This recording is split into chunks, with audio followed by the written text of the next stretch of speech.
Good evening, everyone. Welcome to the Millyard Museum. Before we begin the program, I just want to give a quick welcome and introduction. My name is Jeff Barraclough. I'm the Executive Director of the Manchester Historic Association and the Millyard Museum.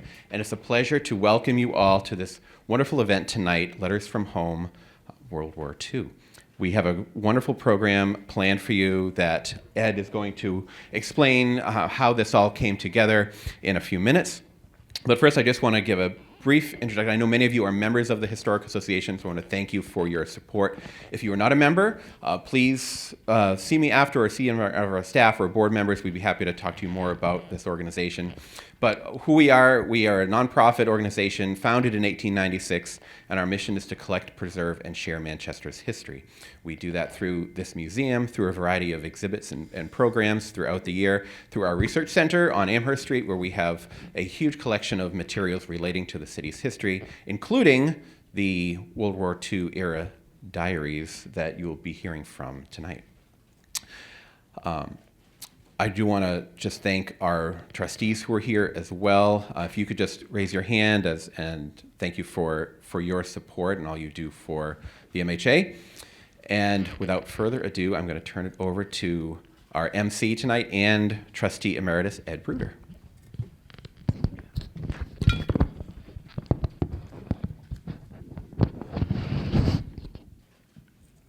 Well, good evening and welcome. We invite you to join us for this true and local story of the Morse family, told through the journal entries of their matriarch, Isabel Morse, and the letters that she saved from her eldest son, Tony, during the era of the Second World War. Isabel wrote in her journal regularly from February 1940 through December 1978, and she covered many topics ranging from politics and local gossip to the goings-on with her children, her friends, and everything in between. Please note that she wrote in the language of her time, so some of what you hear tonight may be considered inappropriate by modern standards. Isabel also included newspaper clippings and photographs of features relevant to her narratives, so her journal became a combined journal and scrapbook. On a weekly basis, she typed up her pages and hand-stitched them together in bound volumes. Due to her family's generous donation, the Manchester Historic Association is now the proud caretaker of these volumes. There are many stories within thousands of pages, but tonight we're going to focus on the story of a mother taking on the war from the home front for her son, actually sons. Isabel was born October 21st of 1893. She was born in Fitchburg, Mass, and grew up at 506 Belmont Street here in Manchester. She married Elvin Morse on April 23rd, 1919 in Washington, D.C., while he was serving as an artilleryman in the Navy in World War I. The Great War disrupted his occupation as a machinist in the Amoskeag machine shop. In 1920, they returned to Manchester and were living in the same house that Isabel grew up in, and Elvin had returned to his position as a machinist. By 1940, on the precipice of World War II, the family had grown. They had 4 children, 19-year-old Anthony, or Tony, 17-year-old Margaret, or Peg, 16-year-old Albert, known as Bertie, and 9-year-old Ruth, or Ruthie. Elvin became a mail carrier for the U.S. Post Office, and Tony worked as a clerk at an office supply store. And now, tonight's story. Wednesday, October 1st, 1941. Tony is talking of joining the Signal Corps now, perhaps about the first of the year. He would be learning something which would help him get in telephone work afterward, and he may be drafted anyway after next April when he will be 21. It doesn't seem possible, truly, that a son of mine will be able to vote soon. Where has the time gone? Monday, December 8th, 1941. War. Yesterday, a dreadful thing happened.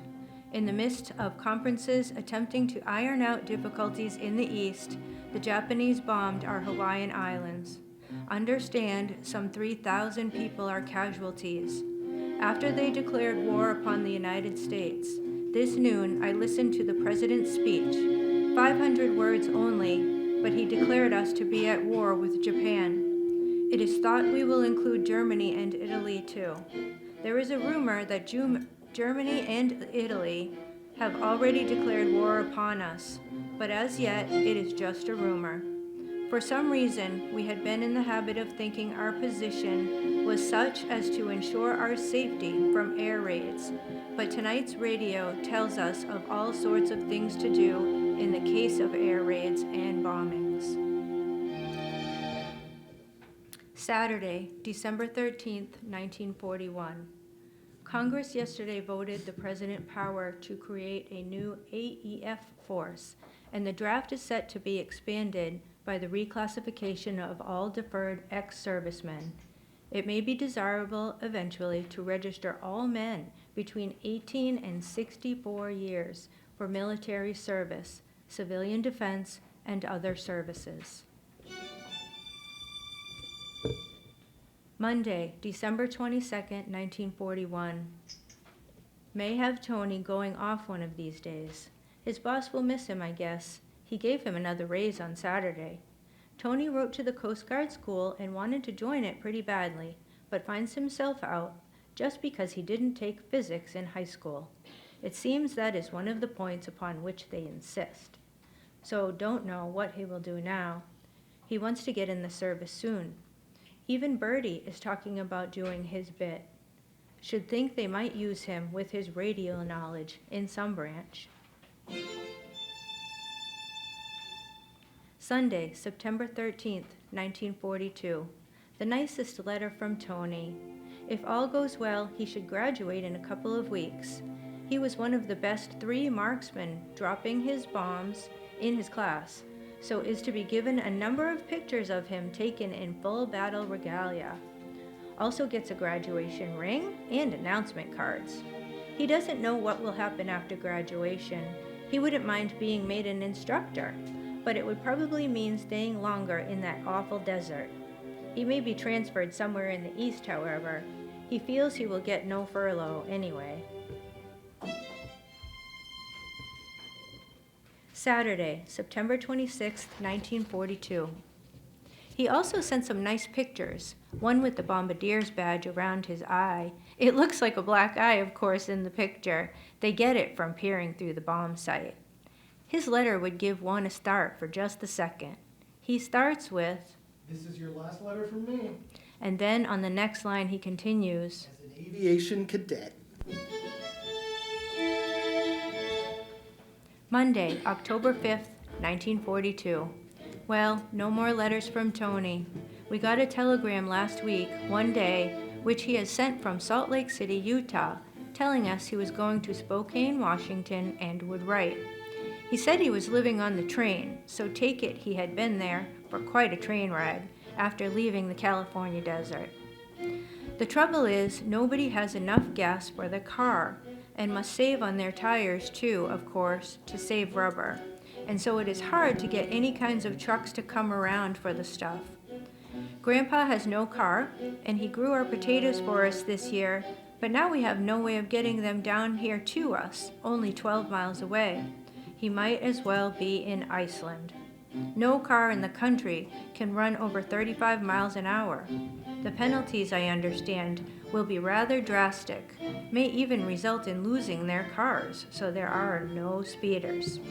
Accidents have been cut way down too, one good thing about it. And one can sit out on the porch of an evening and not be blinded by the lights of dozens of cars every minute flying by. Wednesday, April 22nd, 1943. Well, if it weren't a cloudy day, would put out our flag. My little man has gone. Local air casualties. Morse, missing in action. Walsh, dies in crash. 2 more names of Manchester were on the casualty list today, as reports came that one is dead, the other missing in action. The men are 2nd Lieutenant Anthony Morse, 22, son of Mr. and Mrs. Morse of 506 Belmont Street, reported missing in action in the European Theater. Staff Sergeant Albert S. Walsh, 21, son of Mr. and Mrs. John A. Walsh of 175 Mammoth Road, killed in a bomber crash at Great Falls, Montana on Saturday. Last direct word the family had from Lieutenant Morse was a Father's Day V-mail drawing received more than a week ago. The unusual greeting appeared on page 1 of the Leader last Thursday. Lieutenant Morse was an Army Air Forces bombardier who had been stationed in England for only 3 months, yet had won an Air Medal and the Oak Leaf Cluster for aerial achievement. Missing since June 11th, his family was notified by the War Department this weekend that the commanding general, European Theater of Operations, had reported him missing in action on June 11th. On that date, more than 200 heavy bombers of the 8th U.S. Air Force flew without fire escort a round trip of more than 600 miles to smash German shipyards at Wilhelmshaven and Cuxhaven. 8 of the big ships failed to return, according to an Associated Press story from London on June 12th. No details of Lieutenant Morse's failure to return from the mission were forwarded by the War Department, although a letter was promised as soon as news was available. His family today was far from giving up hope that he may be alive, considering the possibility that he may have parachuted from the plane. He joined the Army in April of 1942, received his bombardier's wings at Victorville, California last September, and was sent overseas in the winter. He is a 1939 graduate of Central High School. His brother, Seaman Second Class Albert, 19, who was taking a course at Navy Radio School at Tacoma Park, Maryland, arrived home last night. He has been in service since February.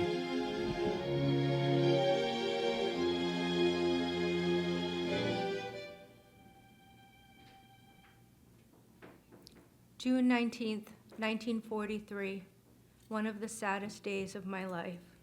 We received the telegram today that our boy had been missing in action since June 11th. It sounds so cold and hard somehow, the telegram does, but naturally, what else can they tell us in a case like this? I just will not believe that the worst has happened, not until I have very good proof anyway. So many boys, especially flyers, have been reported missing, but the crew turns up long after time, sometimes.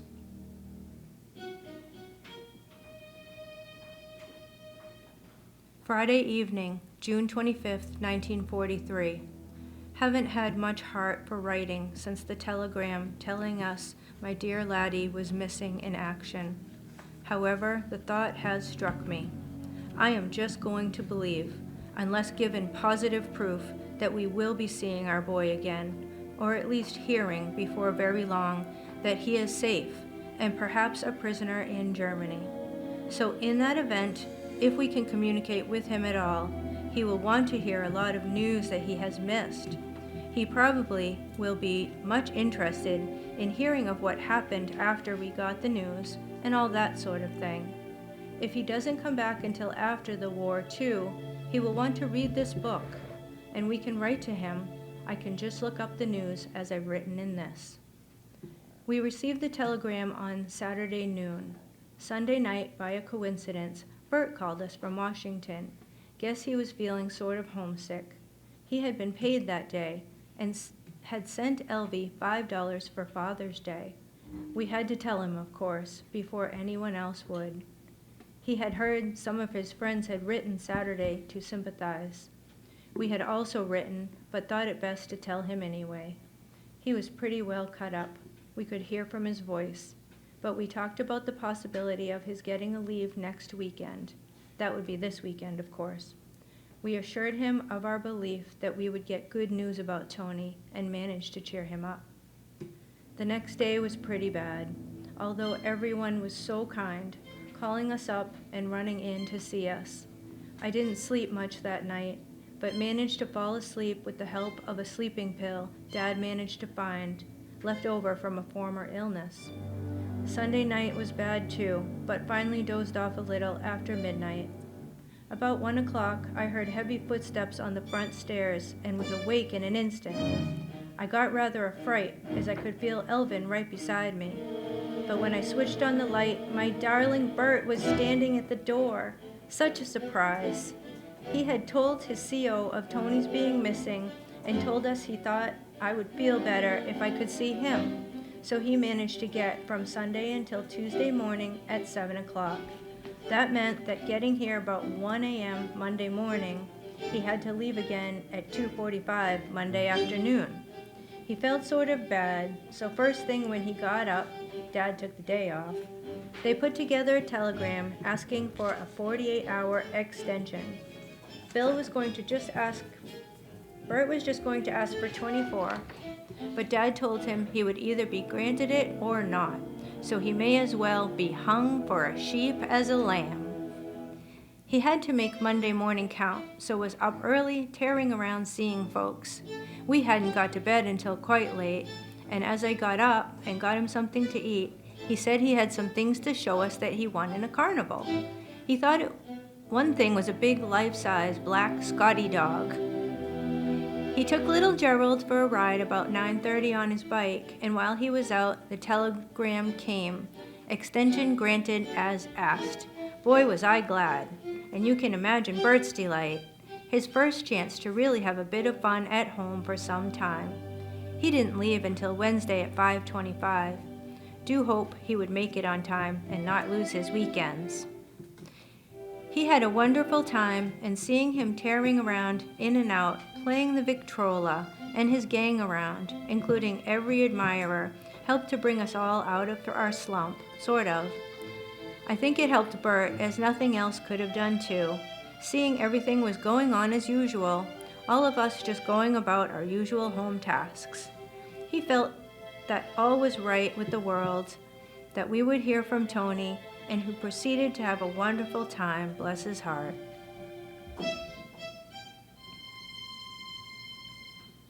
Sunday, August 8th, 1943. I go around today with a different prayer in my heart, a prayer now of thanksgiving to God. The telegram came this noon, or just before noon, from the War Department saying, Report received through the International Red Cross states that your son, Second Lieutenant Anthony E. Morse, is a prisoner of war of the German government. Letter of information follows from Provost Marshal General. Signed, the Adjutant General. You may imagine the excitement under which we have been laboring all day since. Don Caswell is going to try to get the news on the program of local news or Yankee news or something at 6 tonight, so everyone will know as soon as possible. So many people were interested and so many have been praying. Protestant, Catholic, Jewish, and Greek people.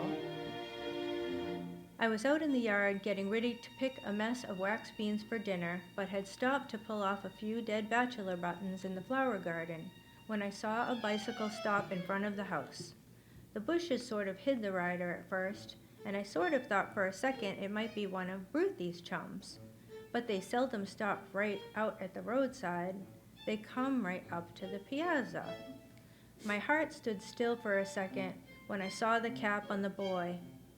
I somehow got up over the backyard and to the front door, where I managed to gasp, "Is it from the government?" The boy nodded. He said, "You'll have to sign for it." So I had to stop for that, then somehow got the envelope torn open just to the words, "A prisoner of war." And I took a new lease of life again. I had hoped for so long, but at the last minute, I didn't know whether the message would be life or death. It is like getting my boy back from the dead, truly. They tell me that the Germans so far have been fairly good in their treatment of prisoners, and the Red Cross is allowed to see to their welfare. The boys are supposed to be allowed to write a certain number of letters home a month, and can receive a few letters, also a package a month. The Red Cross, I think, will send us a booklet telling us all the rules and regulations. Suppose I'll be busy this evening answering phone calls if the news comes on at 6 o'clock. Today, I put up the flag again. I hadn't had it up since the news came that Tony was missing in action, but today it waves proudly and joyfully outside the Morse homestead, proclaiming that unto us a son isn't born, but sort of born again. The wonderful fact that he is alive runs through my head at all times. My darling laddie, if only they treat him well. Just think, if we win the war this year, perhaps my boy will be home again. It is like a dream. June 30th, 1943. Dear folks, things still okay in camp, but need stuff. Consult Red Cross for sending 10-pound package to me and mail. Here's the stuff in order of importance. 50 gem razor blades, wood bowl of Williams shave cream, shaving brush, comb and file set, 3 or 4 pair of jockey shorts, waist 31 inches, very heavy black thread, 2 heavyweight polo shirts, 3 pair heavy close knit wool socks, heavy duty blue dungarees, 1 pair, waist 31, 1 of my khaki shirts with longest sleeves, shirt size 38. 3 number 2.5 pencils, a penknife, 1 pair of scissors for hair and cloth. Scarf, cards. If over 10 pounds, leave out stuff in the last part. If room, send pocket reader cookbook and pocket gardening from my collection. Sending only best stuff, use my money. Red Cross does everything. Don't worry, having fun using my ingenuity, and with a swell bunch of boys, I am the American entertainment officer for my bunch. Send quick-growing vegetable seed, too. See you soon, write often, give news. Love, Tony. July 28th, 1943. Dear folks, in case you didn't get my first letter, give $50 to Red Cross Prisoner of War Fund and write Lieutenant Arthur Pence, my old address, number 634. For my battle jacket, I'm pretty well settled now. Let me know what you send in the package I wrote for. We get enough to eat and cook it ourselves. My health is very good. I've grown a mustache, and I got a crew cut just like Bert's. Don't send his address. See Red Cross about sending all you can, including books and cigarettes. We do all our housekeeping, and I'm getting darned good at training for our future mountain trips. My stuff is all okay in England. This hardly seems like prison, but we don't get out. I'm catching up on my reading at the library. Nothing to do now but loaf and hope for peace. Tell Bert to stay on the ball and do a good job. Don't worry about me. I'm pretty safe now. Have some good baseball games, theater, even sort of a swimming pool. Can eat anything now, but it's still a darn prison camp. Write Dodo and to me often. Tell Bert to give no address or info on his training. See you soon. Love, Tony. Wednesday, September 1st, 1943. Well, haven't been writing in here for some time. Much has been happening, too. We have taken over Sicily, also Kiska, in the Aleutians. Have just about torn the German city limb from limb with our bombing raids. President Roosevelt and Winston Churchill had a historic meeting in Quebec. Sweden has been feeling the heavy hand of the Nazis lately. Some Swedish fishing boats were sunk by Germans. The latter claimed the fishermen were spies. There is a quite open revolt in Denmark. All the ships of their navy which could possibly be destroyed were sunk right at their harbors by the Danes, but a few got away to Swedish harbors, it is thought. Their king has been arrested, which one announcer at least thinks was quite a mistake on the part of the Germans. The Danes will fight to the last man after that. In Berlin, the people have been fleeing the city nightly to get away from our raiders, but I hear they are to be forced to stay right there, the ones who have any sort of essential work at least. The Russians surge right ahead. They have taken Kharkov. The rail system in southern Italy is wholly disorganized. It is believed the Allies are about ready to accept Rome as an open city. Bulgaria's king, Boris III, is dead, apparently in a mysterious way. It happened apparently shortly after he and Hitler had a conference in which he refused to help Hitler further, as far as can be learned, and in a short while news of his death was broadcast. Hitler is reported at their conference to have grown so angry he slapped the Bulgarian king in the face. Listened to Churchill on the radio yesterday noon. He paid great tribute to the Soviets. The Soviet-Allied relations lately have been a bit strained. Russia seems to feel we are too slow about opening up a second front. Churchill said it was hoped that soon there would be a United Nations conference at which the Soviets would be represented. It seems there has been some resentment at the fact that Russia was not represented at the Quebec conference of Churchill and Roosevelt. In fact, things have been quite strained. To think this speech is partially to placate Russia. Peg had better get some sort of service soon. The government is thinking of drafting all women 20 to 35. She has been planning lately to enter the Nurses Cadet Corps, but that seems to have sort of fallen through somehow. The ban is lifted now on fun driving. However, the gas situation remains the same. Don't know where anyone can go on any trips with the amount of gas allowed. However, I suppose if they have a bit, they can now drive to a show or church or someplace like that without losing their gas cards. Day before yesterday, there were huge raids all over the continent. Italy, France, and Germany suffered. Got a special delivery letter from Bert today. He is out in Texas at Corpus Christi. When he graduated from Bliss, he graduated as a radio tech 3rd class. And when he and the 6 others with him from Bliss arrived, they discovered they not only hadn't been given their rating as tech, but were actually only seaman 2nd class again. A dirty trick, one must admit. Those boys worked their heads off to make that rating, which they were told they had too, and Bliss never sent the ratings in. The boy was pretty badly cut up about it.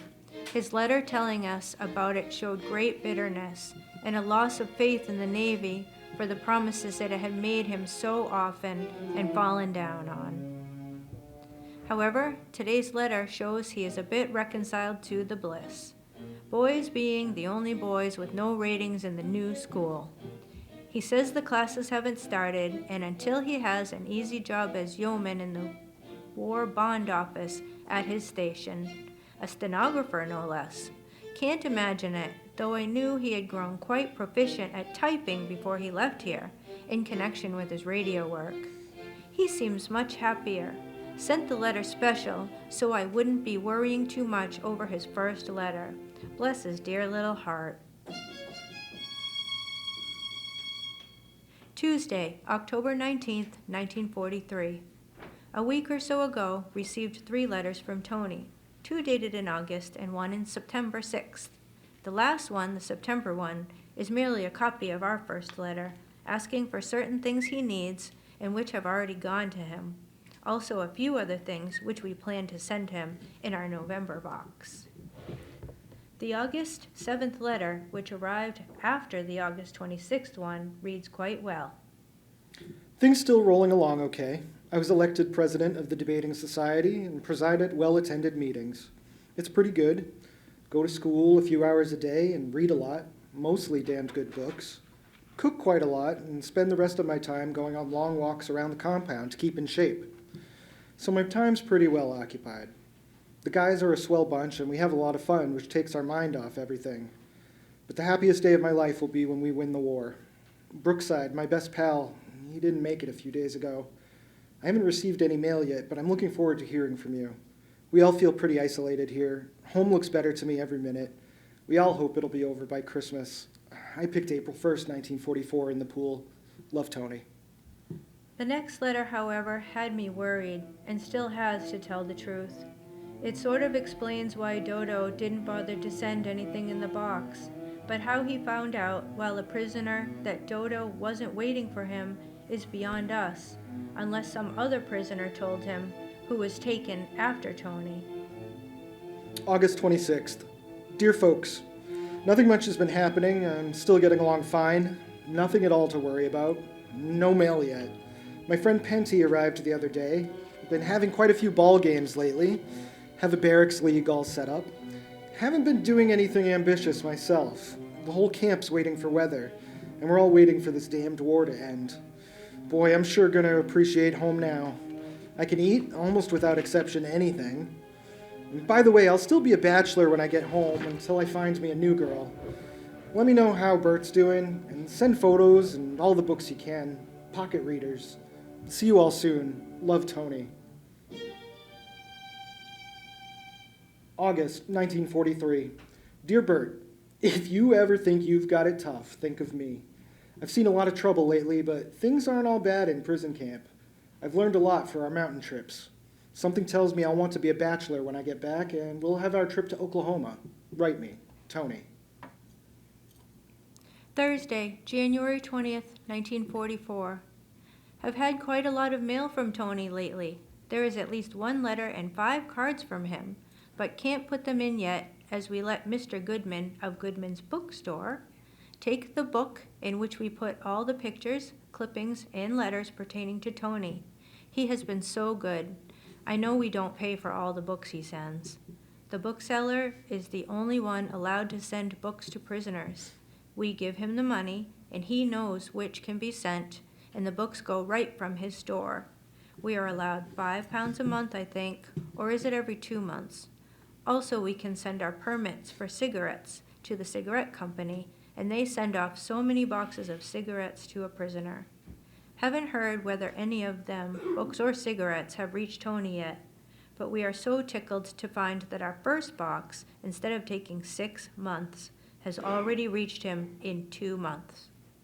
Also, our mail has started getting to him, and the queer thing is that the first letter he received in Germany was from Ruthie, and his last letter to home, written on June 11th, the day he was shot down, was written to Ruthie. He was so tickled. He says he has been a bit blue for the past few weeks, but the letters fixed him up in fine shape. Getting in touch with home was all he needed. The German rations are getting pretty scarce, but so far the Red Cross is still able to get in with a box a week for the boys, thank goodness. Peg was just now telling me the lieutenants who are about to leave for England today were in the PX last night, buying up all the silk stockings to give for gifts to the English girls. One laddie bought 50 lipsticks at 50 cents apiece. He remarked that he expected to do all right for himself in London. Peg's job is a bit soul-racking, seeing all the fine boys leave every day for England. Ours is now a transport field at Grenier. Find I haven't put a letter dated December in. He says in that, Dear folks, I'm going through the letters I've received so far and answering them. I sort of expected Alice to get married, but boy, it'll be funny when my cards show up. I'm glad you heard from Doc Fox, too. He's a pretty good guy. It's about time Ray and Miriam started to use the extra bank account. They started one quite a while ago, and I've tried to talk them into the deal ever since. Bert seems to be doing darned well. Tell him to keep at it. He can support me after the war. If Peg is still going out with that same joker you told me about in England, tell her I disapprove very much. Any guy who is insubordinate and screws up the works is on my blackest list. And I mean it, too. As soon as the parcel labels come, don't wait until you hear from me, but ship off the package.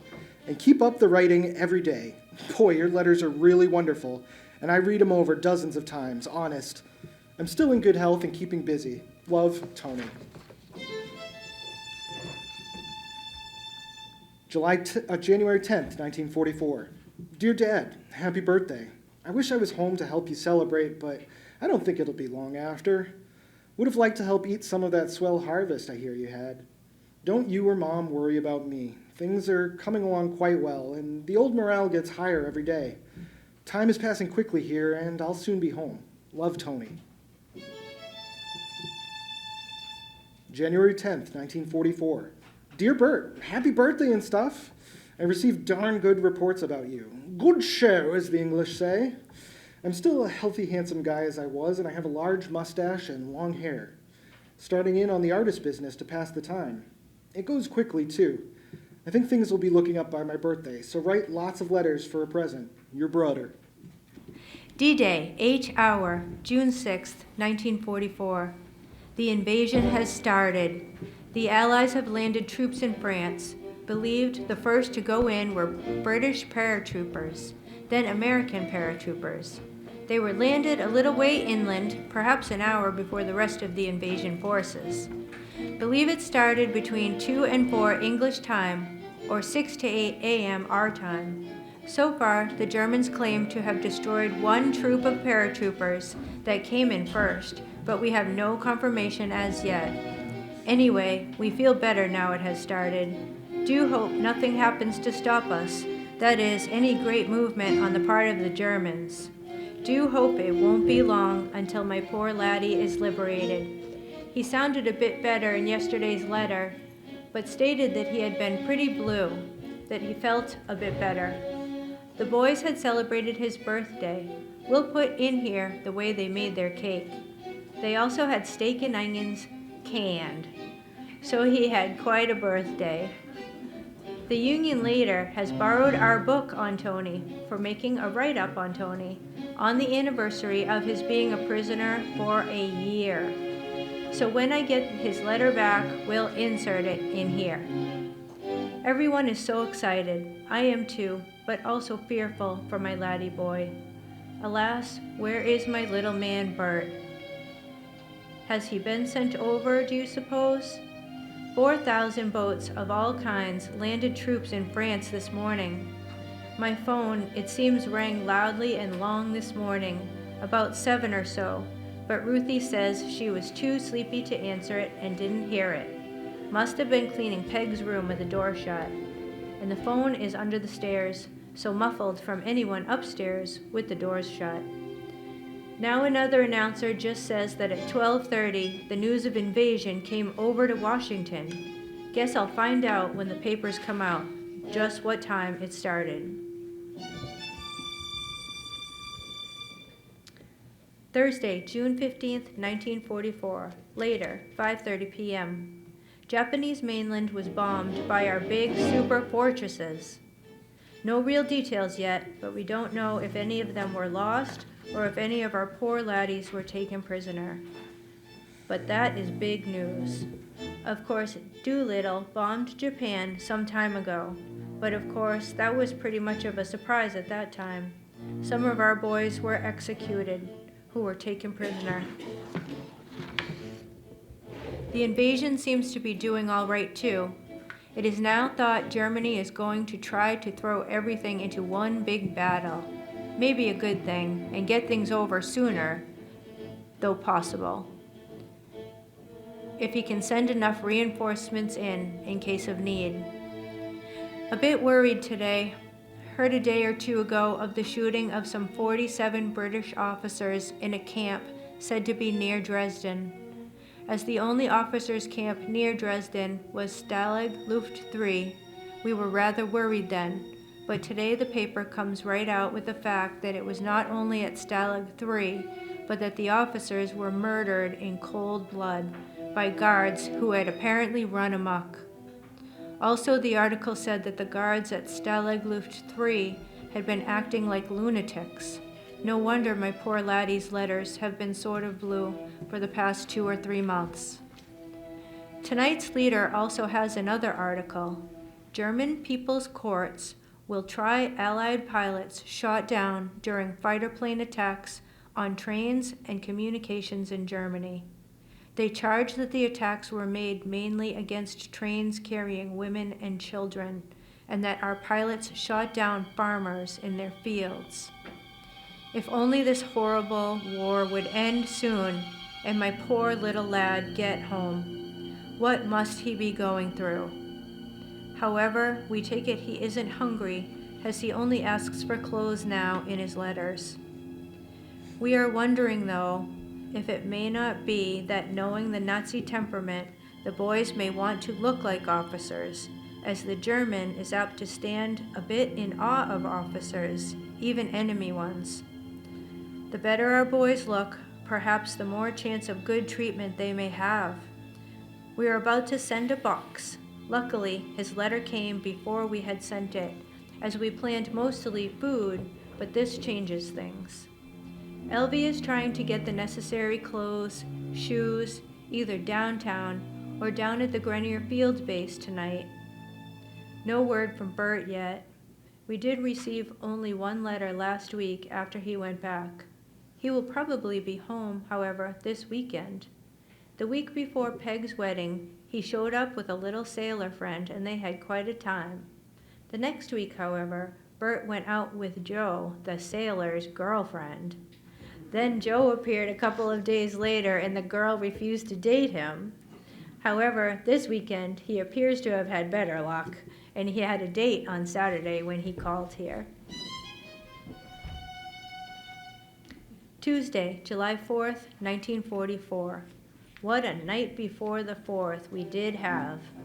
Being at war, we had expected no celebrations, that is, no shooting of firecrackers, but we had a bit more than we bargained for.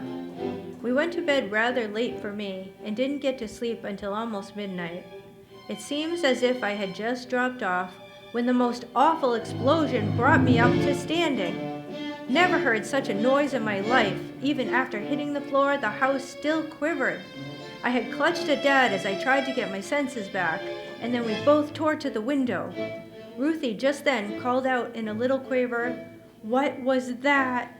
And I said, "Come in, honey, don't be scared." And Dad said, "I think it was just a clap of thunder." I said, "Well, I never hear of thunder like that before, especially with the moon shining brightly in my eye." So then we noticed the neighbors all pouring out of their houses, all asking, "What was it?" Such excitement, nothing like it for a long time around here. All the neighbors around gathered at our corner, trying to get news of what the explosion was. Some thought it might have been a loaded plane that had crashed. Others that it was a new robot of Germany's, or that a plane had dropped a bomb accidentally. It wasn't until after 1 o'clock that Dad, who had been down trying to get news on his bicycle, came back, and when he had been unable to find out what it was, he got a phone call from a friend whom he had met while out, who informed him it was a dynamite storage place belonging to the John B. Varick Company out in Bedford. The explosives, 7.5 tons of them, were really the property of the DuPont Company. But imagine, 7.5 tons of explosives all going off at once. Peg and Bill were downstairs in our parlor, where they are living for a couple of weeks until Peg gets on her feet. Peg said she would like to go in the car, but Bill said no. So she said, "Well, you can't go then." So when Mrs. White and I came into the house to see if we could get any news on the radio, she met Bill for the first time, and he said that I asked if he was going down in his car. "No, Mama won't let me." The folks on the corner got quite a kick out of it when I told them later. Anyway, we hadn't had a celebration with more kick out of it for some years, just when we expected a very quiet 4th. It is believed that the damage to Manchester will come to about $25,000, mostly for broken windows. Over on the west side, it was even worse than around here, so Peg worried a bit until Dad went over this morning early and found her apartment to be all okay. But the school across the street had about 8 large windows blown out. Some people had the whole thing, pane and frame and all, fall out. On Elm Street, all the big store windows were shattered, and down here in the hollow, the A&P store windows are gone. All of Elm Street had to be closed off, and the state guard were ordered out. People who happened to be out say the blast made a geyser of flame hundreds of feet leap into the air.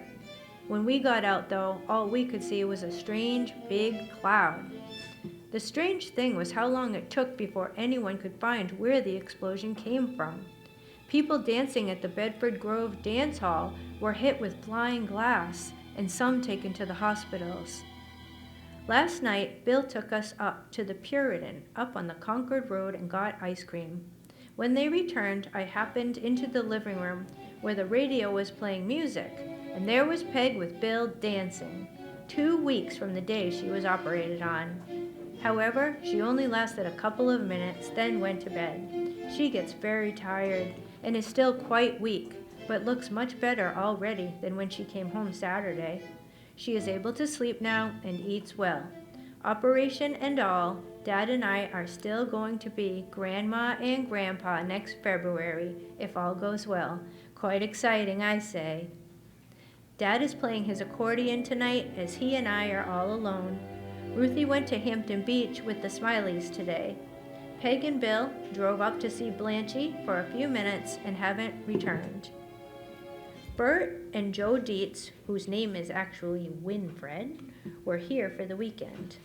Looking back in the book, don't see that I noted that Bert has switched his affections from Trudy at Sacred Heart Hospital to Phil Wilson at the Elliott Hospital. Very much in love again. What a man. I couldn't let them hang around with their girls, of course, this time, or play the Victrola, which is very loud, on account of Peg, but guess they had a pretty good time. Bert had Phil here for supper. We had a lot of fun with poor Joe and his mustache. Happened to be sitting on the porch, and Mrs. Farrell came over to see Peg and brought an ice cream, and along came Joe for his dinner. He sat down on the rail beside me, and I suddenly got his face in the right light, and I said, "Joe, "Are you growing a mustache?" And he said, "I am insulted. Growing a mustache? I have already grown one." Sure enough, when one looked close, there it was. It was so light, though, that it is hard to see unless in the proper light. We had more fun kidding him about it at dinner, though. Had a lot of fun anyway, all through the meal, also supper, and I thought how nice it would be if only Tony could have been with us. He would have had such a good time. I told of how he would laugh so hard he would start barking like a seal, and that would get Bert going, and then they could eat. The other time, I see Bert thinking he was very witty, springing jokes, and Peg and Tony would gang up on him and sit there with deadpan faces and pretend they saw nothing funny. One of them would remark, "Well, you tried anyway." My poor little man, he sounds hungry, truly, in his last card. It is all about how much he was going to eat when he got home. How I wish I could have him here to make things nice for him to eat. Can hardly wait. Do hope he is feeling very hopeful from the report which must be brought in by newly arrived flyers. He must know by now about how successful the invasion is. Friday, July 21st, 1944. The war news does sound simply wonderful tonight. Some observers say they actually think the war with Germany may be over in another month. I am so pleased and excited. In fact, I'm just about ready to go to pieces. To begin with, there is a big Army and Navy revolt in Germany, which is what we have been awaiting. Golly, I'm about incoherent. But honestly, when I think of what it means to the rest of the world, and to us and our poor little man over there, well, do you wonder I can't collect my thoughts?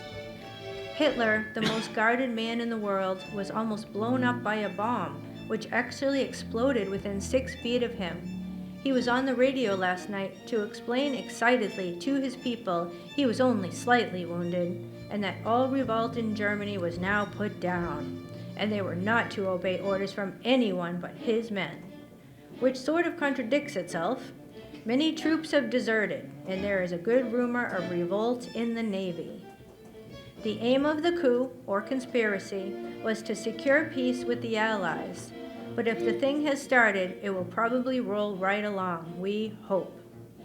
The leaders of the plot are all reported suicides or were executed. Himmler has been named to restore quiet on the home front, which means much blood will probably be shed in Germany. God help the prisoners if they decide to start in on them. If anything happens to my good laddie now, when we are so hopeful, I think I won't be able to stand up under it. President Roosevelt again renominated for the presidency by the Democrats. The election of nominee was for the vice presidency is now going on. The radio has been blaring for some time. We thought on the first ballot that Wallace, vice president now, would get it, but he didn't get the 500 necessary, and it is said he has not reserves, so it is thought Truman will get it. Truman seems to be picking up this second ballot so far. We'll insert who wins the election later. We have invaded Guam, formerly one of our own islands, but which we allowed to fall into the hands of the Japs. Why more was not done in the Philippines, I can't imagine. August 30th, 1944. Dear folks, haven't received any mail for quite a while now, so still don't know how things are going at home. Haven't been doing much lately except hike and cook. Everyone's becoming quite restless. It's like we were kids a few days before Christmas. It would certainly be wonderful if I could be home for this next one, and our chances are looking good. I've resumed sketching and painting a little, sent home birthday cards for you, Mom, and Ruthie. I hope they arrive, but if they don't, I have the originals in one of my logbooks. It doesn't look as though we'll be receiving any more parcels now, but keep sending them anyhow. Just put food in the big parcel. I've been thinking a lot lately about being home and free again. There's so many little things I want to do. I intend to be a civilian and go to school. There's always the marriage question in case I meet the right gal.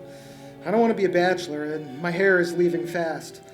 A lot of lads intend to go back to school married, and if necessary, I can too. But I still have to find the right gal, and I'm going to be choosy. Love, Tony. September 7th, 1944. Dear folks, there are so many gaps between your letters, I can only guess what's happening. I can't quite get used to the idea of Peg being married. Gosh, I'd like to be home to kid the two of them. It was quite a shock to hear she had her appendix out. Tell Bert to hold off on any marriage plans he might make. I've got plans for the future, and I'm darned glad I held off. Don't expect any photos of me. It's a rare thing to have one taken, and I'm not in the rackets. From what you say, my clothes are home. Don't send any of them to me if you get this in time. They're probably all mixed up with those of other fellows on the crew. I think it's best that Ruthie takes some college courses.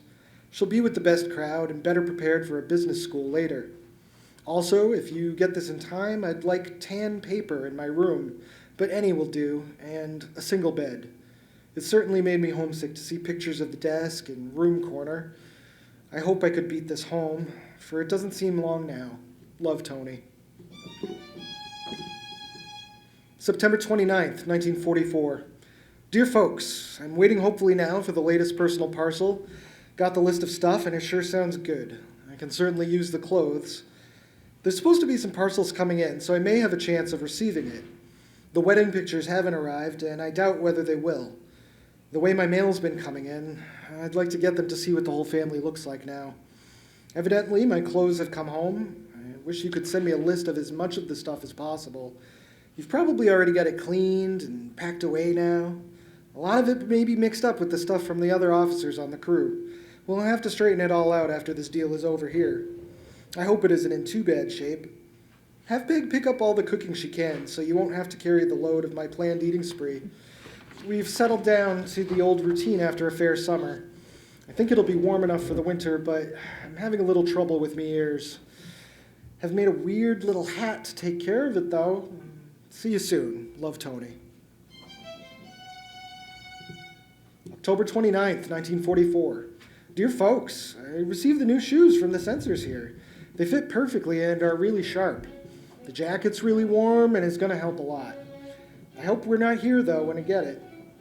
I haven't received much mail for a long time, though. There has been a lot coming in, strangely enough. What the heck was Bert doing in an airplane? Tell him to stay out of them. They're too damned unreliable. Haven't been doing much lately except for some drawing. Here about 3 lines are cut out. We received it in a letter from the U.S. Censor's office saying the U.S. censors weren't responsible for the mutilation. If you get the chance to send more parcels, be sure to include long, heavy underwear, heavy flannel pajamas, chocolate, and cigars. I've been getting pretty tired of the place, and we feel we may have to sweat it out until spring. May make it for my birthday. Things I can keep warm, but I don't know about chow. I'm in good health still, and I think I can stay that way. I'm keeping busy and not worrying, and I hope to see you soon. Love, Tony. November 5th, 1944. Dear folks, got some swell pictures of you, Mom, in a recent, though very rare letter. Have them hanging on the wall right beside my bed right now. Can hardly wait to see the new teeth. Bet you're the best looking gal on the hill.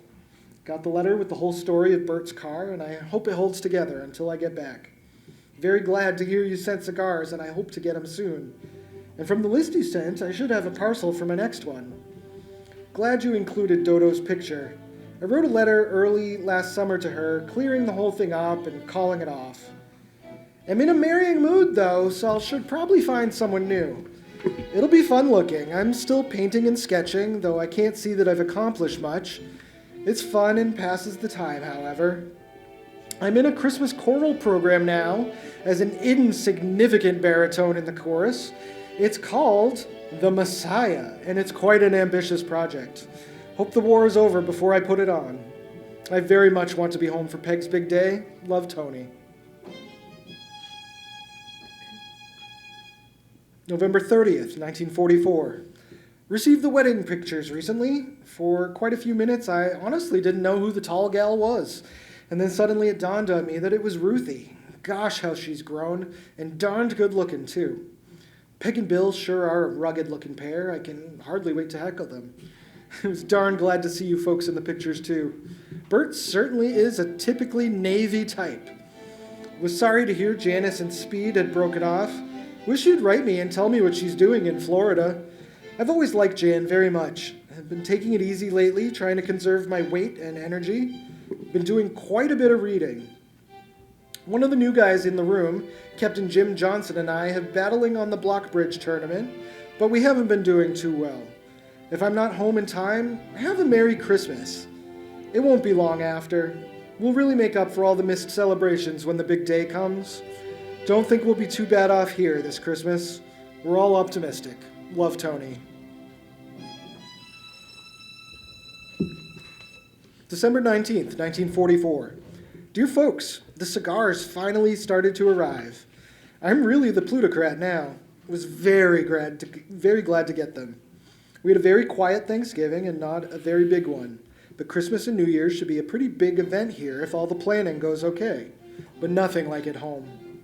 I'm supposed to decorate the room and make a tree, and we're supposed to get a little extra chow, too. Have been rehearsing for the Christmas program, The Messiah, and it sounds pretty good now. Have the usual lack of mail. There have been rumors of a lot of it coming in, but I doubt it. I'm keeping fairly warm. I made another quilt, but it's not as good as last year's. I've been doing quite a bit of reading, even a couple books on how to fly. I would love to learn when I get back. I want to stay in the Army till the whole war is over. Think I may spend my next birthday here, but I really hope not. Gosh, how I want to get home and live. Love, Tony.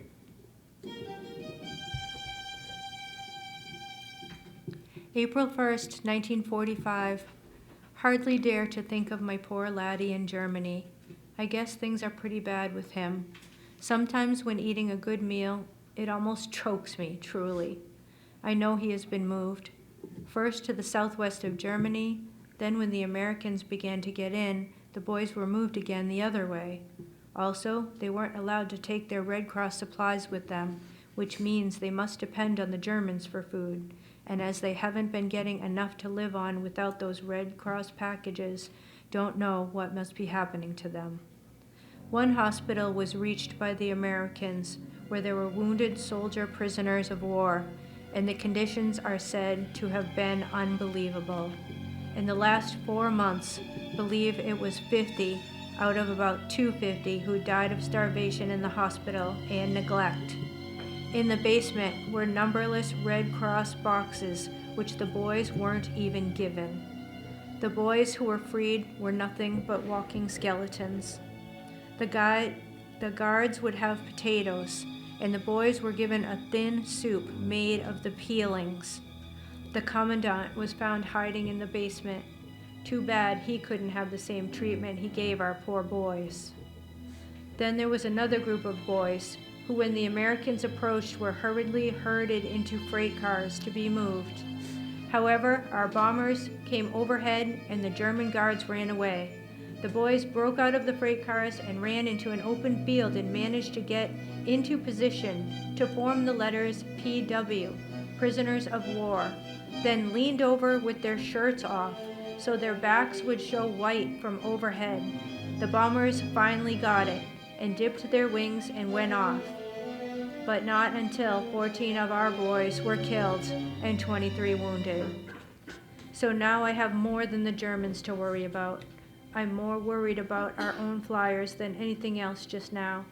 They are bombing main highways and all railroad yards, and if our boys are being moved, they're apt to be targets.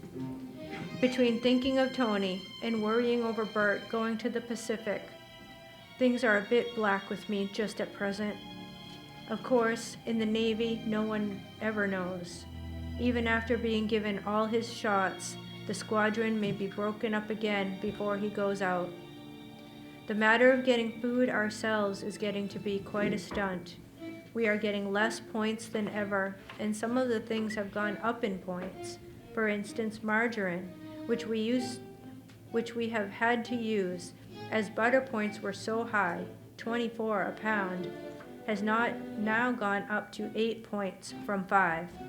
The funny thing is that butter is going to waste on the grocer's shelves, as nobody has enough points to bother with it. We are to get 50 points a month apiece, that is, red points, which must cover all meats, butter, fats, shortening, canned milk, and cheese. With 3 of us getting 150 between us, we can't get much in the way of roasts, of course. I'm a bit tired of Hamburg, but as I say, I'm not fussing when I think of my poor laddies starving in Germany. If things would only end in Germany. It does look so good, but still the war goes on. In Germany, the Americans have surrounded the entire Ruhr, trapping hundreds of thousands of Nazis. Why do they keep fighting? The whole of Germany is going to be a pile of rubble, honestly. We are told the battle about to start will be the final one. The Russians approach on the other side of Germany and should meet the Americans before too long. In Japan, we are getting nearer all the time to landings on Japan proper. Our fleet finally had to hunt the Jap fleet and engage them in their own home waters. In Manchester, I'm told that about 40 boys right from our own town were killed just in the fighting on Iwo Jima Island. However, we are told only of 1 or 2 at a time for some reason.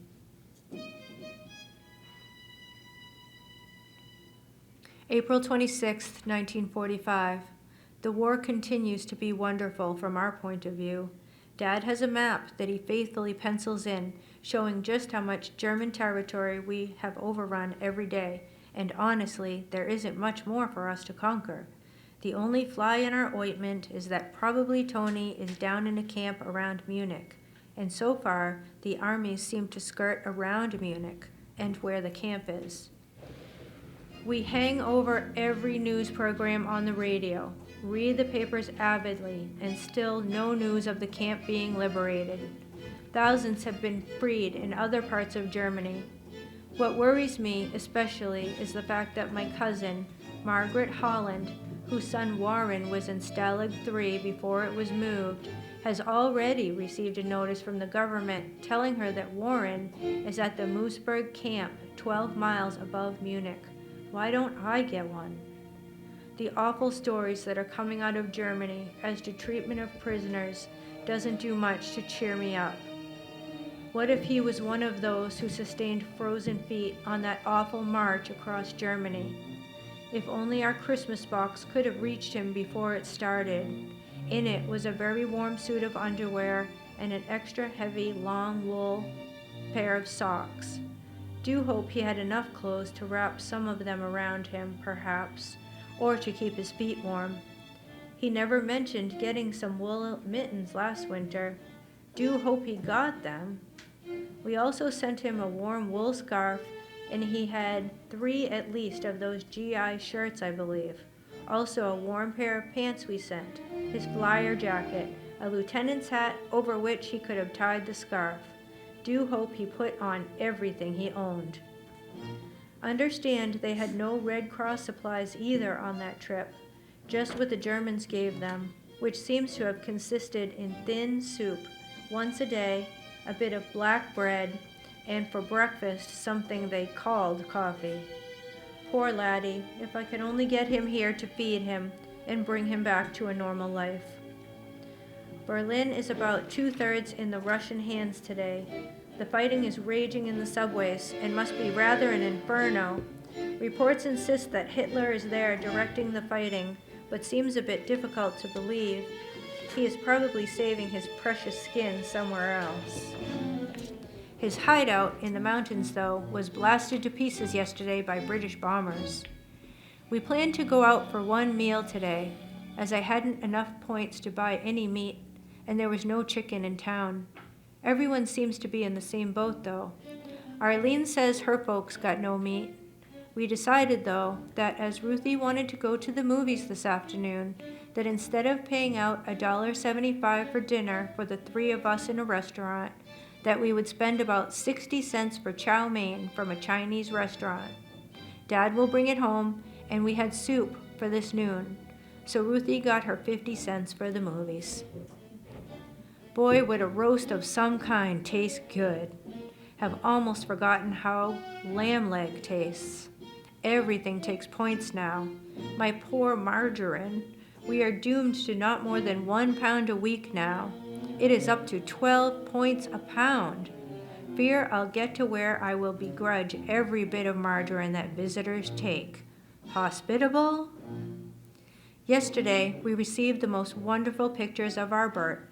One of them looks as good as any movie actor I've ever seen. All the little girls in the neighborhood have been in to rave and drool over it. We are going to have to put it in a frame and get one like it for a picture of Tony that was taken when he was about 20. They're the same size. Tony in the picture looks older than Bert does now, though, and the little man is now 21. It doesn't seem possible sometimes. He has always been such a dear laddie, no dearer, of course, than the others, but somehow there was something so darn sweet about him always. Sunday, April 29th, 1945. More exciting news.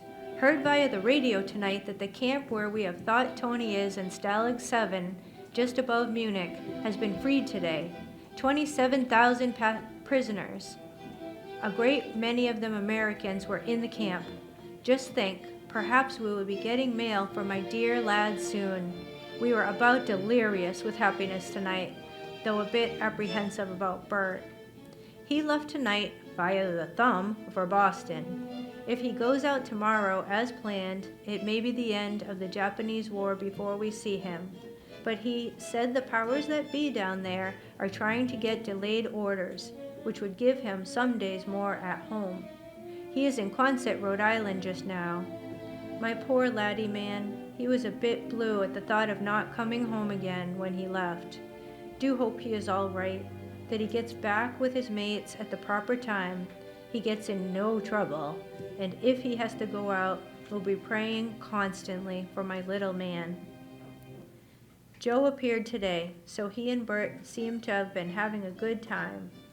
Bert remarked that the trouble with his Shirley is she's getting too serious, wants to get married before he leaves, and I think these quick marriages, just before the boy goes out, are nothing short of a racket. What does the man get, except a lot of his pay deducted? Dad has been working hard all day. The walls in Tony's room are all set for papering. They are all filled in, a day's work in itself, sanded down and sized. He has one coat on the ceiling and a plug almost finished if Tony wants a radio or a lamp at the head of his bed. Tonight, thought he had to help Pat with something on his car. Pat was so pleased when I told him about Tony's camp being free. It seems almost like a dream. For 3 long years, have kept dreaming of the day I'd see my boy again. And when he was taken prisoner, we expected it would be forever and a day before he appeared at home. But now it seems as if there's a chance of seeing him within a month. I just can't seem to take it in. This month will probably seem almost as long as the 2 previous years. Peg and Bill ran in for a few minutes last night with Bucky. He was asleep, though, while they were here. Bert and Joe say he was very cute today, though. Other exciting news? Mussolini was shot as a traitor or something a day or so ago.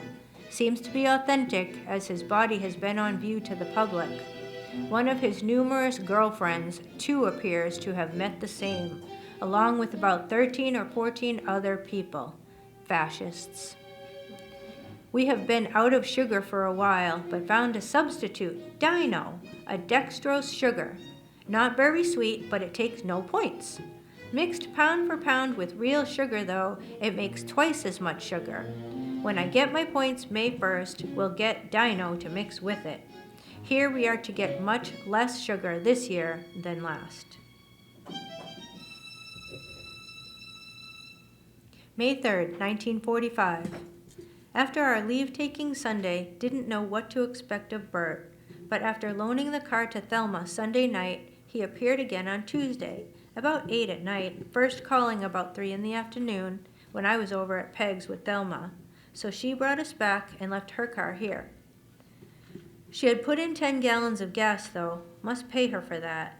She had also had one tire repaired and a new second-hand put on one of the other wheels.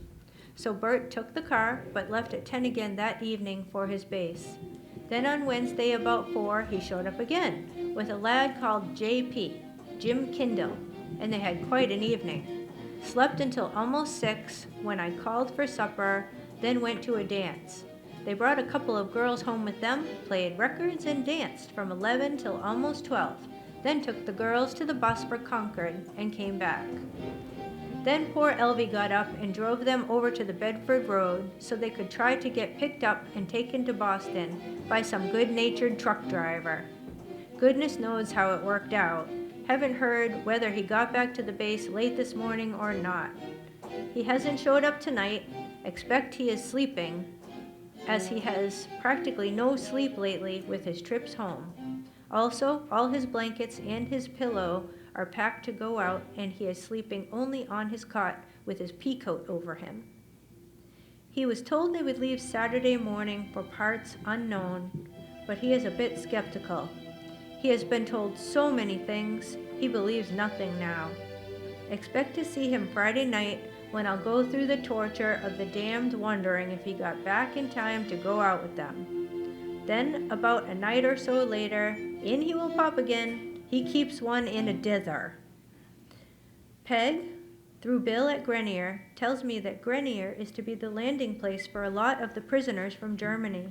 They are fixing it up for processing the boys, so they won't have to go back to Devon's for that. It's supposed to be a secret from the public, but she told me, Bill said the field is expecting a mob of prisoners to start coming in this Saturday, and he wants Tony's army number. A plane a minute is the idea, it seems. I'm dreadfully nervous today. The cords or something in my neck are all tight, and my head has ached almost all day. If I don't hear something soon, don't know what will happen. Would be a bit ironic if Tony should get in Saturday or Sunday and Bert go out Saturday, wouldn't it? Poor Tony's room goes slowly. Fear he will have to take Bert's room or the couch in the parlor for a while.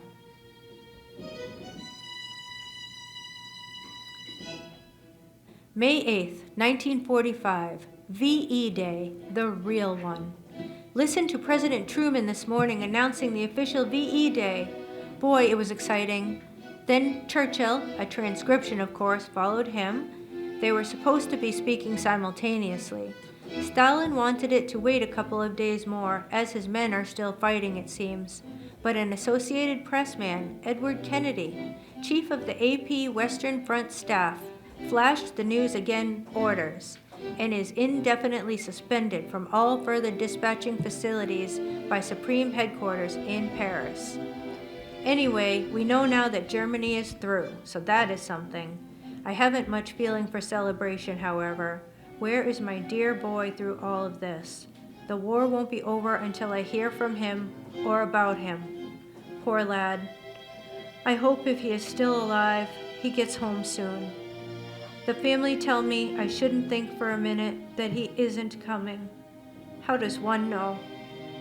After the stories of what the boys went through on those horrible forced marches, in their weakened condition, with practically no food or care in sub-zero weather, one doesn't know. My poor Manny. Liberated, Second Lieutenant Anthony E. Morse, son of Mr. and Mrs. Elvin N. Morse, 506 Belmont Street, liberated from a German prison camp where he had been since June 1943. Mr. and Mrs. Morse received a telegram from the War Department saying that their son Tony had been liberated from a German prison camp. Where he was is not known because he had been moved from Stalag Luft No. 3, a camp for Allied airmen 4 miles from Sagan, Germany. He had been a prisoner since June 1943 and has now been returned to military control. Lieutenant Morse entered the Army in April 1942 and won his wings and commission at Victorville, California in September of that year. An Army Air Force bombardier, he had been on active flying duty since March 1943 and had taken part in a number of combat missions in Europe. He won the Air Medal and Oak Leaf Cluster before being shot down. He's a graduate of Central High School, class 1939, was president of that class, president of the Maskers, and editor-in-chief of the school paper. His brother Albert serves with the Navy. May 18th, 1945. Tuesday, went to the front door, all unsuspecting, and a middle-aged woman stood there. I said, "How do you do?" thinking she was selling something. She said, "I have a telegram for Elvin N. Morse." My heart started hammering, and I finally managed to sign for the thing and tore it open with my fingers all thumbs, not knowing what the news would be. Then I started to live again. Here it is. The Secretary of War desires me to express his pleasure that your son, Second Lieutenant Morse, Anthony E., returned to military control. Signed, Julio, the Adjutant General. I can scarcely believe it even yet. I had been in a bit of a state the past 3 weeks, especially hearing of some boys already home from prison camps, others in Tony's camp who had already notified their folks they were on the way home, and still no word of my boy. I really had begun to think he had died on that trek across Germany. After all, it would not have been surprising if he had contracted pneumonia or some such thing. At least this telegram lets me know he is still alive. Surely it won't be long until he will get home. My brave boy, he has been through so much. And when I think of his letters during the past 2 years, and before too, never a word of complaint. He might worry us. How that lad can take it, I surely am proud of him. I am still a little apprehensive, of course. This telegram doesn't say what condition he is in. But if he isn't too dreadfully underweight, he is young enough, so it may not take him long for him to snap back. The government is getting the boys into shape too before they get back here, and he must have been having quite a lot of good food since his liberation. More people have called me up to tell me how happy they are. Honestly, one doesn't realize how many friends one has until something of this sort happens, and they really are happy. Everyone loved Tony anyway, and so many have told me how they worried over him the past few months and how they prayed for him. May 27th, 1945, Monday. Don't know actually where to begin. Another star day. Not that we received mail today, but that I am writing of its receipt today, if you follow me. Anyway, letters received from both boys made our weekend rather a happy one. Imagine 5 letters during the week from Tony, 3 written in the prison camp in Germany, waiting to get out, and 2 after he had been flown to a camp in France. Honestly, after all the worrying we have been doing, even since the telegram was received saying he was freed, because we still didn't know what shape he was in, it seems almost too wonderful to be true. To have him write of his wonder at 3 square meals a day, and how he can see the pounds begin to be put on. Yesterday, Dad remarked that he was eating his dinner with a better appetite and more of a clean conscience than for a long time. To know that our laddie boy was receiving as good food as we were, if not better, was such a great satisfaction, to put it mildly. Bert's 2 letters were written on shipboard. He hadn't yet been seasick at that time, but he said, "Guess who probably will be first to the rail when the sea starts getting rough." He also describes his view, from starboard, from port, straight ahead, and all that he sees, water. Perhaps they will be kept at Pearl Harbor for a little while until they get their land legs, but really have no idea where he was going. Had hoped I would be real well, as I have been of late when Tony arrived, but just now, and for the past couple of days, I am having that darned back pain again. But not leaning over at all, I am hoping to stave it off so I won't have to go to bed this time. That would be terrible, not being up when my Manny gets here. And actually, I believe he will be here very shortly. On May 14th, he was just waiting for transportation in France. It seems like a dream, one which has been dreamed and re-dreamed for so long. Something of the quality of my feelings when Elvie first walked into my arms in the Washington station after 2 years in the last war. Monday, July 9th, 1945. On the 7th of June, a Thursday, I answered the phone about 2 o'clock in the afternoon, and it was long distance. My heart started doing tricks. Then the dear, deep, musical voice said, Hello, Mom? I could hardly speak. After 3 years, there he was on the other end of the phone. I managed to talk, and he said, I'm in Devon's. I'll be home about 5 or 6 tonight, just in time for supper. Well, naturally, I was on pins and needles. About 4, I started to do some ironing in the dining room, and the radio was on for a bit. I didn't really expect him until about 6, as he had to wait for some Colonel Norman's wife to get down to Devon's with their car to pick up her husband and Tony. However, it wasn't 5 o'clock when suddenly the door opened, and I heard some sort of sound. And the next instant, the door from the hall to the living room opened, and there was my darling. I naturally clutched him with a dying grip, hardly dared to look at him, expecting a wraith, half-starved looking, with no hair, but apparently it was my same old handsome Sonny boy. If anything, his face was fuller than when he had left home, and his hair wasn't too bad, just a bit thin in the front. He looked wonderful, truly. The excitement of the homecoming had flushed him a bit too, and honestly, it seemed as if 3 years were only yesterday.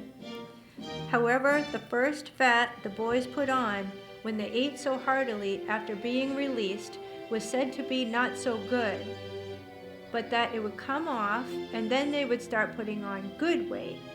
He did lose a bit for a while, but now he does look simply wonderful. He has been out in the sun a lot, done a lot of swimming, etc., and has come back in fine shape. According to Isabel, as Tony reacclimated to life at home, he shared his story. The ship was shot to pieces. I happened to be tail end Charlie that day, and the Germans simply ganged up on it on all sides, and probably below, too. There were so many I simply shut my eyes after a while and just pulled the trigger of my gun. The ship started to fall apart finally. 4 of the crew were killed, and we knew we must leave. The navigator was shot in 8 places, he later recovered, and was badly dazed, so before I jumped, I threw the navigator out, and I saw his chute open, and then I left the ship. The ride down wasn't bad. I landed in a wooden area in such a way that my chute got caught on the lower branches of a tree, just enough to cushion my fall nicely. I buried practically everything I had with me, then, with the aid of my maps, started for Denmark, 200 miles away. I was free for 12 hours. At about 3 in the morning, I had to cross a country road. Everything was very quiet, and I thought it safe to run across to the safety of more trees. Just then, around the corner came some constable or home guard on a bicycle. He caught sight of me, but I still thought I might get away with it. The man gave the salute, Heil Hitler, and I Heil Hitlered right back at him. However, the man shouted something else, and not knowing German, I couldn't answer, so the man became suspicious, yelled to him to halt, and came back and stuck a big gun in my face, so I decided the game was up. The man asked if I was English, and upon learning I am an American, seemed quite pleased. It seemed at the time the Americans weren't as hated as much as the English. He arrested me, carted me off to an inn where I demanded and got a glass of beer, being very thirsty. And then I was sent to some sort of jail.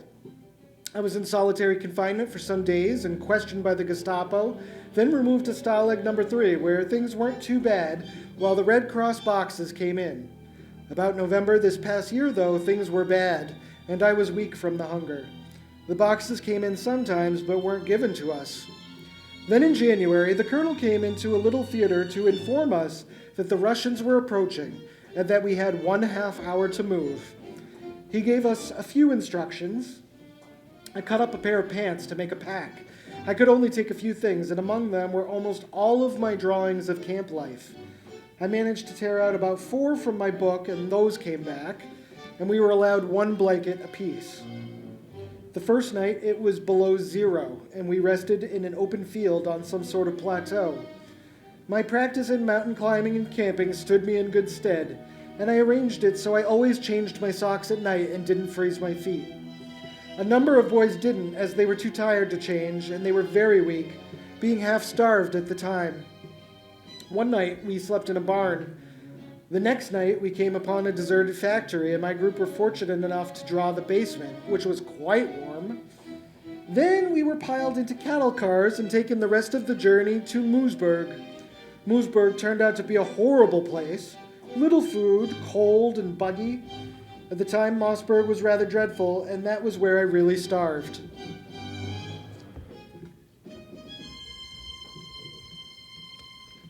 August 20th, 1945. The 15th, we really did our celebrating here. I happened to be down at the store when the news came over the radio from President Truman that the Japs had actually surrendered. Didn't hear it, but was almost knocked over by the mad rush of a lad coming out, yelling, "The war's over!" And when I get in, Clyde, the storekeeper, was already turning out the lights. He just waited long enough to let me get what I needed, then closed up shop. Afterward, Peg reported seeing him swinging down Elm Street in the informal parade, beating on a drum, one man on each side of him, one with a horn and the other with pot tops, banging away for dear life. I was taking care of Bucky as Ruthie and Peg were downtown at a movie, and Dad and Bill had gone to one of the Sweeney Post baseball games, and I hurried home to put on the radio. Soon in dashed Peg and Ruthie, having heard the news in the movie, and didn't even wait to get a refund on their money when the movie closed down. However, the ball game went on, it seems, and did our heroes think of us? You bet they didn't. They stayed until 11:30 at that darn game.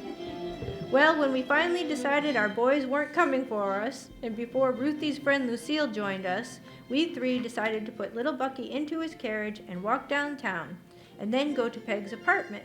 So we went down Merrimack Street, across Elm, and so got a little idea of what was going on. Seemed to be mostly children of Ruthie's age, or teenagers anyway, in the middle of the street, with impromptu parades and with tin cans hanging on strings, calculated when dragging after them, to give a satisfactory amount of noise. Then there were, on side streets, auto horns going incessantly, bells ringing, horns tootling, drums beating, in fact, anything for a racket and a racket, believe me. We hurried across Elm Street and down to Peg's apartment, where I volunteered to stay with Bucky so the girls could go up, Lucille having joined us by now. Peg said she felt a bit foolish before long, running along the middle of the street with the high school kids, but she said it needed only some 15-year-old kid to come along and offer to kiss her, as everyone seemed to be doing. So after a while she came down to me again, and we sat there, me dozing, and Peg cursing occasionally at the errant Willie, who would leave her to celebrate alone on such an occasion. Finally, at 11:30, the men appeared, and she said, "Well, come on, Bill." And Bill said, "Where?" And Peg looked at him and said, "Bill Bartlett, if you don't come up to Elm Street with me so I can see some of this with you, I'll never speak to you again as long as I live." Poor Bill just stared goggle-eyed for a minute, and he said, "Come on, Peg, we're going up and celebrate," and off they went. After a while, they came back, and Dad and I took a turn up to see a bit of what was going on. But it was about 1 a.m, and while there were some merrymakers still carrying on valiantly, it sort of resembled the theater. After the lights are on, the actors gone, and nothing is left of the glamour. We began to think of our darling daughter, who had been in and out during the evening, getting drinks of water with the two boyfriends and Lucille. Well, we couldn't find hide nor hair of them, and finally ran the car home to see if by chance they had gone there. No luck, so back to Peg's again. We finally rounded them up about 2 a.m, sitting on Peg's steps. According to them, their evening had been simply wonderful. After the war, Isabel continued to write in her journal until 1978 and died in Manchester in 1984. She's buried in the plot with her parents at Pine Grove Cemetery. As for the Morse children, Tony earned a business degree from Boston University and married Lois Moore of Manchester in 1947. During his retirement, following his career in the insurance business, he conducted talks on his experience during the war. He passed away in 2010 at the age of 89 in Laconia. Peg married William Bill Bartlett in 1944. They raised their 2 sons in Michigan. She passed away in 2002 at the age of 80. Bertie earned an electrical engineering degree at the University of New Hampshire and married Irene Cody in 1947. They raised their 3 children in Hampton, New Hampshire. Bernie passed away in 2004 at the age of 80. Ruthie married Joseph Demers in 1949, and they had 2 children. She was employed by Manchester Music Company and lived on Scilly Road in Manchester for 50 years. Ruthie passed away in 2012 at the age of 82 in Merrimack, New Hampshire. Tonight's presentation was written and edited by the MHA's Ashley Holm. We'd like to also recognize our musical accompanist, Jeff Rapsis. Your players tonight, Monique Labby, Matt Labby, and I'm Ed Bruder. Thank you for coming.